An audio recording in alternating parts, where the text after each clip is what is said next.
Here we go, off the rails. Don't you know it's time to raise our sails? It's freedom like you never knew.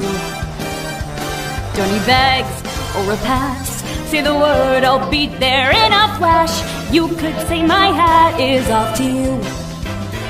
Oh, we can zoom all the way to the moon from this great wide wacky world. Jump with me, grab coins with me, yeah! It's time to jump up in the air. Jump up, don't be scared. Jump up and your cares will soar away. And if those dark clouds start to swirl, don't fear, don't shed a tear, 'cause I will be your one-up girl. So let's all jump up super high, high up in the sky. There's no power up like dancing. Thomas, Percy, and James were looking at the early morning sky. "Everyone's so much happier when springtime comes," said Thomas. "Everyone except Sir Topham Hatt," grumbled James. "He seems to be working us harder than ever. I'm tired of these coastal runs." "He just wants everything to be ready for the holidays," replied Percy. "Anyway, salty air makes me all cheerful in my smoke box." "Pah!" snorted James. "It's the countryside that really gets me fired up. It's the only place to be." And he puffed away to collect his freight cars from the docks.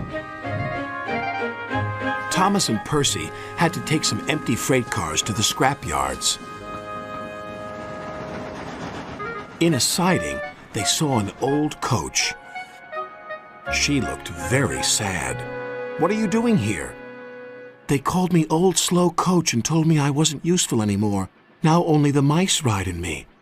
"Well, you may be dusty, but you look in perfect shape." The yard manager appeared. "Come along. I have freight cars for you to take away." "Excuse me," said Percy's driver. "Can you tell us about this coach?" "Old Slow Coach. She's been here for years. She'll be broken up when we find the time." The engines were dismayed. "We'll try and help you," said Thomas. But he didn't know how.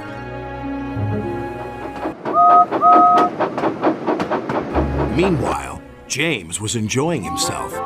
"This is the life," he chortled. But he was heading for trouble. One of the fuel cars was leaking.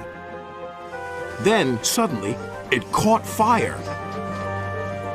"Oh, help!" cried James. They reached a siding, and his driver gave the alarm. "It's fuel, and it's dangerous!" As Thomas and Percy approached the junction, they saw the smoke and a guard waving a red flag. "Sparks from James's funnel have set the cars ablaze," he called. "The fire is under control, but it's quite a mess." "You said the countryside got you all fired up, James," said Percy, "but I didn't think you meant it in this way." "Ha!" snorted James. "It was the stupid car's fault, not mine." "It's safe to proceed now," called a fireman. Thomas and Percy now felt sorry for James. It wasn't long before they reached the station.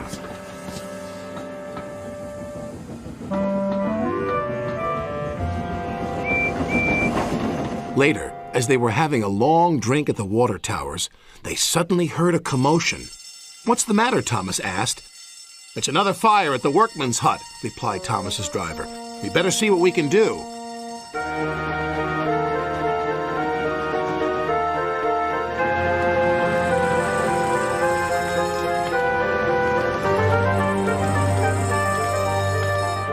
The fire engines had a big problem.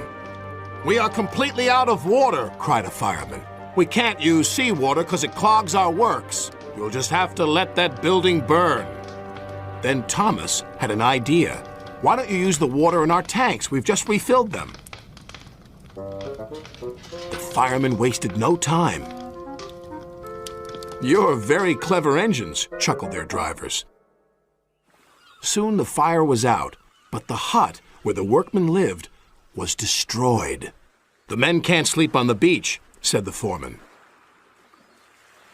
"What about Old Slow Coach? She would be perfect for the workmen," said Percy.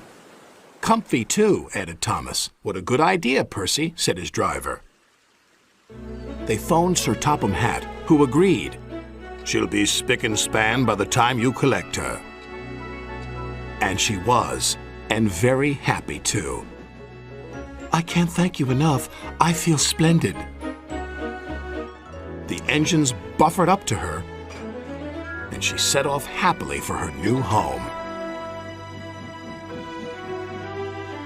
Everyone agreed there was nothing old or slow about Coach, and she will always be really useful indeed.